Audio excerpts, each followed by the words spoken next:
Chers amis, cette semaine, mon téléphone s'est cassé et j'étais au magasin. Un magasin dans lequel ils réparent les téléphones, dans lequel ils vendent des téléphones, ils vendent des smartphones, ils vendent tout type d'appareils. J'étais pour qu'ils me le réparent. Dans le magasin, il y avait une jeune fille religieuse qui est venue elle aussi pour réparer son smartphone. À un moment donné, alors que j'étais encore au magasin, elle aussi, on entend des hurlements dans la rue. Un homme qui est fou de rage et qui hurle « Je vais te tuer, tu vas voir, je vais te tuer, tu m'as cassé ma moto, moi j'en ai besoin, si tu me la répares pas, je te tue aujourd'hui, j'ai peur ni de la police, ni de la prison, ni rien du tout !» Alors le vendeur du magasin il est sorti pour voir qu'est-ce qui se passe. Et il s'avère que c'est un homme qui hurle au téléphone sur quelqu'un d'autre qui lui a visiblement cassé d'une façon ou d'une autre un petit peu sa voiture. Et il faut entendre les termes qu'il lui dit. Heureusement que son interlocuteur était au téléphone. S'il avait été devant lui, je crois qu'il l'aurait déjà tué. Littéralement. Il lui dit, si j'avais un poignard, je l'aurais enfoncé, etc. Bref. À ce moment-là, la fille qui était au magasin, elle s'adresse au vendeur et lui dit, mais je comprends pas. Il est en pleine rue, là, l'homme. Il sait bien qu'il y a des gens qui le voient, des gens qui l'entendent. Il n'a pas un petit peu honte? Il ne peut pas un petit peu se calmer? Alors le vendeur, il dit, écoute, lui, il est super énervé, visiblement quelqu'un lui a cassé sa moto, et tant qu'on ne va pas lui réparer sa moto, il sera dans cet état-là. C'est comme ça, qu'est-ce que tu veux faire? Il est complètement dedans, complètement dans sa moto, c'est tout ce qu'il a. Il a oublié où il était, il a oublié qui est-ce qu'il pouvait l'entendre, il a tout oublié. Il est dans sa colère. Alors cette femme-là, elle lui dit, mais je ne comprends pas. C'est un manque de lucidité, ça. En hébreu, elle lui dit, Zechoser shfiyut. Il lui manque de la lucidité, c'est pas possible, ça. Quoi? Parce qu'on lui a cassé sa moto, il est dans cet état-là. Alors lui, il dit à cette dame-là, il dit, bah oui, c'est ça le problème dans notre génération. C'est que les gens, ils manquent de lucidité. Nous manquons de lucidité. Si nous ne manquions pas de lucidité, le monde ne serait pas ce qu'il est aujourd'hui. Alors elle lui dit, ah non, écoutez, lui, il manque de lucidité, c'est sûr, mais nous, on ne manque pas.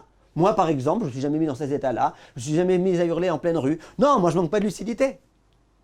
Alors il lui dit, mais qui te dit que le manque de lucidité, c'est uniquement le fait d'hurler en pleine rue et d'oublier qu'il y a des gens qui nous regardent?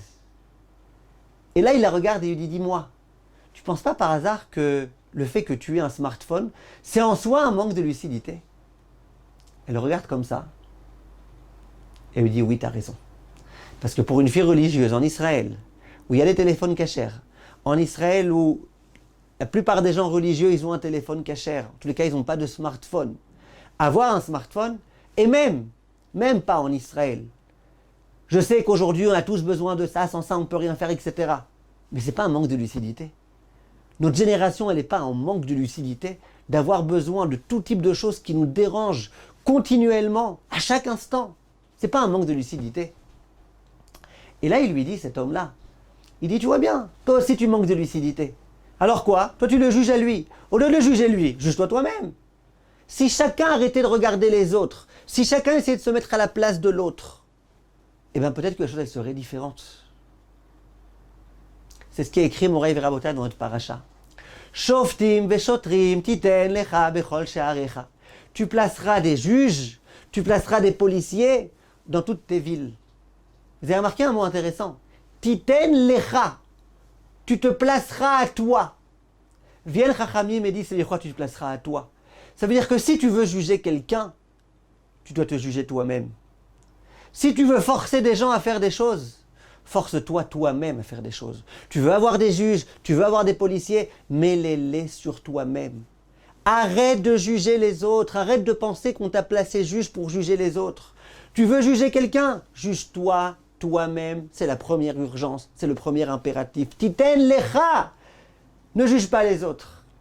Et au passage, mes chers amis, quand les gens apprendront à se juger eux-mêmes, ils verront combien leur vie elle sera différente. Parce que plein de fois, la raison pour laquelle j'en veux à l'autre et la raison pour laquelle je le juge de façon négative, c'est parce que moi-même j'ai des problèmes, moi-même j'ai des soucis, moi-même j'ai plein de défauts qui font que je pense que c'est lui qui m'a fait, c'est lui qui ceci, c'est lui qui cela. Apprenons un petit peu à s'auto-juger, à s'introspecter. Et peut-être qu'on verra que les autres, ils ont beaucoup moins de problèmes que ce qu'on pensait. Be'atzlacha, mes chers amis.